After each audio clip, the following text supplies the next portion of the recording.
Hi and welcome to the video where we leave a busy Humber shipping zone. We cross the wash and its tricky currents, and Mary makes a great entrance into a very shallow Wells Harbour. And we show you just how high a flood tide can get, and then also wonder how on earth we got in here in the first place. And we meet the famous Wells tide horse, and on the way out of Wells there are wind farms everywhere. And we have to get togged up to be able to go for an evening meal, and I have some of my local Adnams ale, so please enjoy.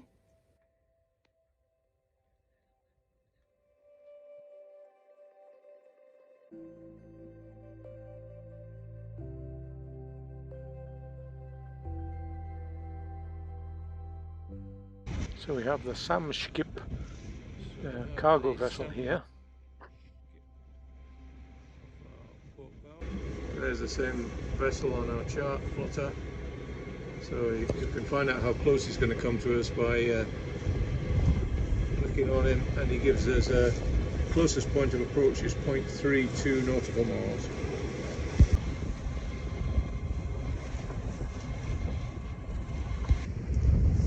Hi Grimsby.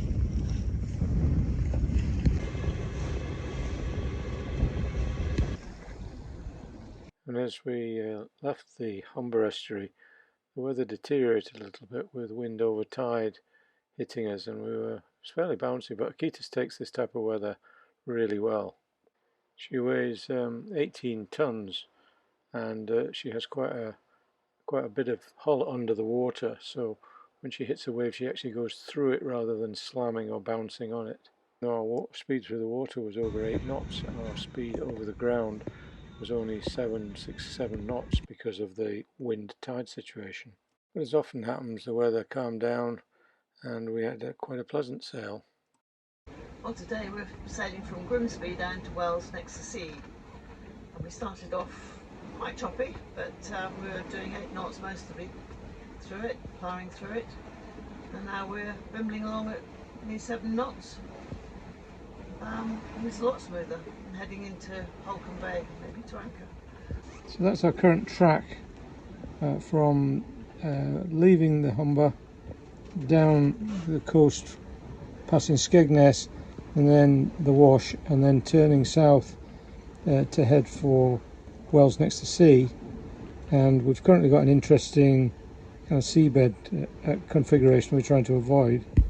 So it's a thing called the Blakeney Overfalls, and so we're trying to go through a little gap in here. The wind is just allowing us to go through that gap. It's been lifting us all the way up this channel. We took a route across the Wash main channel through the commercial channel and then turned further south, and the tide is actually pushing across us at the moment. Right in the corner here you can see there's a little high spot there, which is what's worrying us. And of course, like all high spots like that, they magnetically attract your boat, so when you're looking at them they almost feel as though you're getting drawn towards them. Hopefully we're going to miss it, though it looks like we're going to go right through the middle. So this is Mary's onboard herb garden. Basil and some garlic chives. The garlic chives are not brilliant. Basil, I think, because I forgot to water it one day, it's gone slightly yellow, but it will bounce back. So you're reasonably happy with your herb garden? It survived on the west coast last year, it did really well. It's same basil, still flowering, don't go in this year. What have you got in the bottom there? Just water. Have you got them in plant pots or they're in soil? Oh, they're in pots, yeah. So we anchored in Holcombe Bay and then made our way into the harbour. We had some help from the harbour staff because the channel isn't exactly what you see on your marine charts and avionics, and even Google gives you a frightening view of what you've got to come into. Had some problems with the freezer last night. Temperature dropped, and turned out it was just a daft fuse. There's a fuse inside here that had come loose. It wasn't letting the power through. So we're hoping we haven't wasted a whole freezer full of food. But we'll see how quickly it comes up. This is Wells Harbour. Wells by next to the sea. You can see the horse over there. It's quite an interesting little entrance. We made it okay. And this is the world's famous tide horse. The boat that moored beside us was in fact the same make as ours, an oyster, and he followed us down from Grimsby.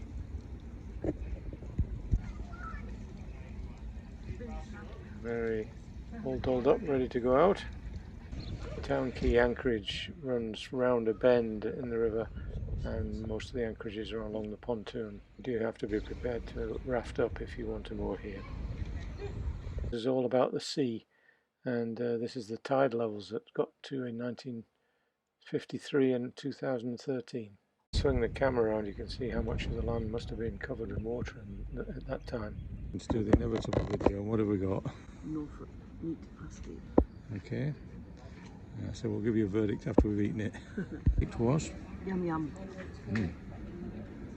Yeah, we finished that off pretty quickly. Very nice. I enjoyed that. Quite meaty, and the pastry was really good.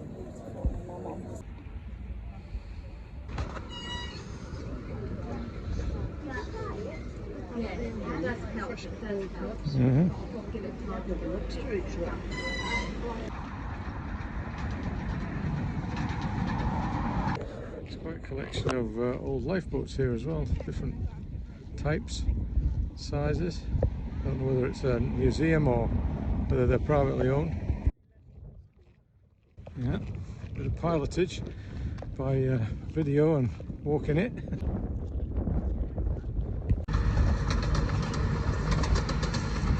At low tide you just see how little water there is there. There is an outer harbour where the wind farm boats sit, but preferable to be up in the town. Yeah, it's funny how lifeboat stations have got bigger, yet the boats seem to have got smaller. The old lifeboat station, the size of that compared with the new one that they're building. Yeah, I think it just goes down into the beach and then into the channel.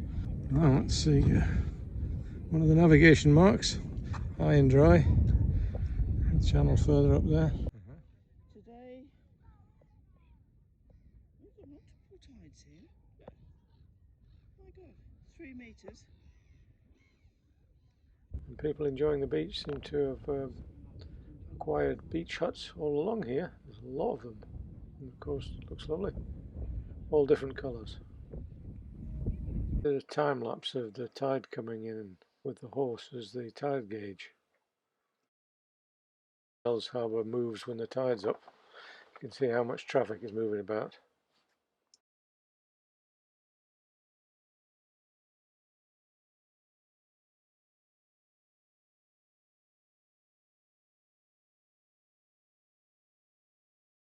This is a time lapse looking up out to sea.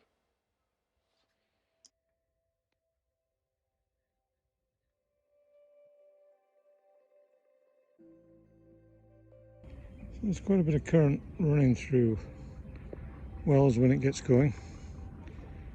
And you can tell by the marker buoy over there, not insignificant. Harbour Master said it got up to 6 knots here if you're on a spring tide. This is the Tidal horse, celebrating the horses that pulled the lifeboat here for many years. Hi Wells, enjoyed our stay.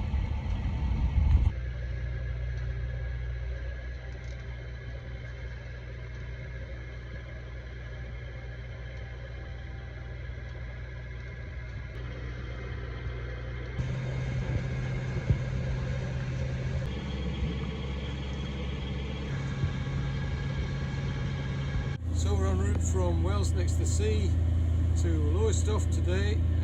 Unfortunately the wind isn't really helping us. We've got the wind right on the nose most of the way today, so we've got the engine on. It's quite light, probably 6-7 knots, but it's a bit chilly. It's a bit of a kind of fog overhead. We're also going with the tide. We've got about 1.2 knots going with us, so we're making the most of it at the moment. Swimming along at 8.2 SOG. Speed on the ground, yeah. And this is our cockpit uniform. We've both got blankets on to cover our cold knees and legs. So the latest fashion in cockpit wear is to have a tartan blanket to keep your legs warm, or a waterproof tartan blanket for the helmsman, so if he gets splashed he doesn't get his blanket wet. I'm closely by the other oyster who's off our rear quarter. So that's Tui, a 39-foot oyster, who we've piled up with. He's a catch. Well, I think we're going to have a dull day today, and the tide changes at 10:30, and we're probably going to have a knot and a half to 2 knots against us at some points. So it's going to be a bit of a struggle after 10 o'clock. But the donk is working well at the moment, touch wood. Nothing very exciting to see at sea today. We are just passing Cromer at the moment. You can see the town there, famous for its crabs. So this is Sheringham. Nice little town by the look of it. Never been there. Have you been there, Mary? 5 miles, yeah, I've been there. And your verdict? Oh, I was very young when I last went there, so I can't remember much about it. Did you go paddling? Any sand castles? Might have done. So this is Scroby Sands wind farm. I was actually once interviewed for a job project managing this project wind farm a long time ago. So it's a very flat coastline here. We're heading up to Great Yarmouth, and you can see the town. I think the town's behind there, but there's a long way to go until you get to the entrance. It's further south than the main. But interestingly, just in the middle of it, you can actually see dry land. So it is a sandbar that dries out. You can see it a little bit further up there as well. So yeah, so it's somewhere you don't want to be on when you're at low tide, that's for sure, or heading for. Yeah, a bit of a change here with the tide against us. So we've got speed through the water at 7.1 knots and a speed over the ground of only 4.3 knots. So yeah, a lot of tide against us here. It's a narrow channel. Hopefully it'll get a bit better as we move further out to into slightly more open water. So this is a good indication of tide. So we're going through the water at 7 knots, and that's a little big navigation buoy channel marker. Look how slowly we're going relative to it. Probably, well, at walking pace, 4 knots. So you can see the tide streaming past it.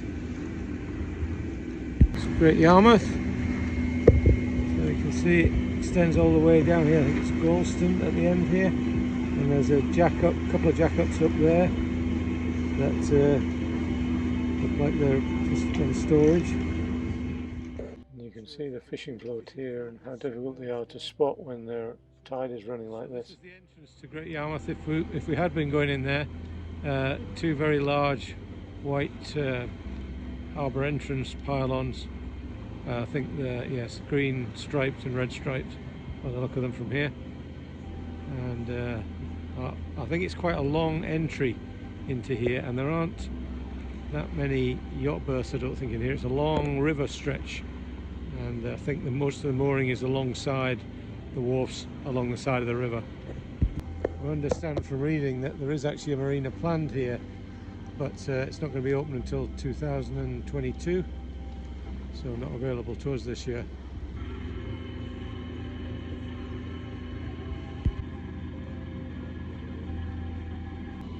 Tankers sitting just off Yarmouth. Another tanker waiting to get into Great Yarmouth. So this is the approach to Lowestoft.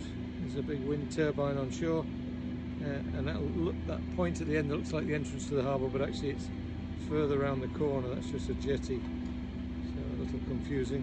There are two cardinal buoys off an obstruction further down here that you have to avoid. And then it's a relatively easy approach.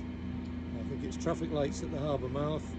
So the harbour entrance is opening up a bit now, and we've got the 2 isolated, the 2 cardinal buoys here on the obstruction, and we come round turning more to the east, and you should see green, white and red lights for entry into the harbour. You can in fact see the green light now, I think. So we are in fact allowed to call and ask for permission to enter. So this is the entrance into Lowestoft, green over white over green, and we've had permission to enter, so we'll make for the entrance. Quite a bit of cross tide here. What have you got? One of your home port beers? Alright, okay, and we're sitting where?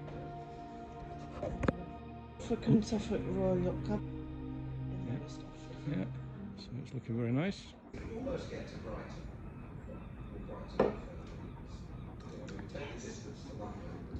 And the verdict, very good. As usual. And what's that you've got on your wrist there? Piece of rope.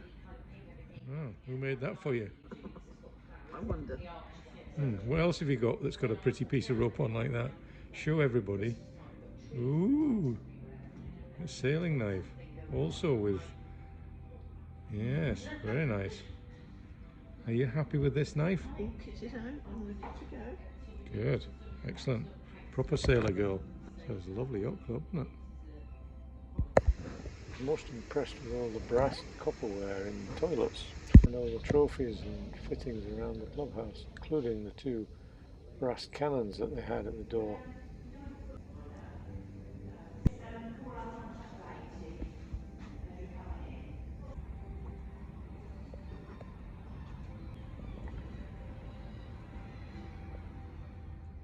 So we hope you enjoyed the video. Join us next time when we explore the luxury of the local yacht club. And we cruise down the prom on our new wheels, and Paul gets to meet the youngest UK circumnavigator. We enter the mighty ports of Felixstowe and Harwich, and a sailing barge drifts on by. And Paul mends our dead Jenny. So please like and subscribe and share with your friends and click the bell button so you don't miss out on the next videos. So see you all again soon. Bye! Bye!